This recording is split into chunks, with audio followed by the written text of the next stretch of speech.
تقديم البيض لطائر الحسون يوفر له فوائد غذائية عديدة، خاصة خلال فترات معينة مثل موسم التكاثر أو تغيير الريش. الفوائد تشمل: 1.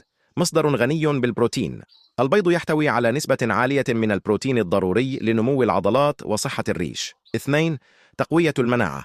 البيض يحتوي على فيتامينات مثل B12 ومعادن مثل السيلينيوم، مما يساعد على تعزيز جهاز المناعة لدى الطائر. 3. دعم موسم التكاثر. يعزز البيض من الخصوبة ويساعد على تحسين صحة الطيور خلال فترة التكاثر، خاصة الأنثى التي تحتاج إلى عناصر غذائية إضافية لتكوين البيض. 4. تحسين صحة الريش. الأحماض الأمينية والفيتامينات في البيض تساهم في تعزيز جودة الريش وتقليل مشاكله أثناء فترة القلش. مصدر طاقة. الدهون الصحية الموجودة في البيض تمد الطائر بالطاقة اللازمة للنشاط والحركة. طريقة التقديم: يتم سلق البيض جيدا من 10 إلى 15 دقيقة. يقدم البيض المسلوق مهروسا أو مبشورا.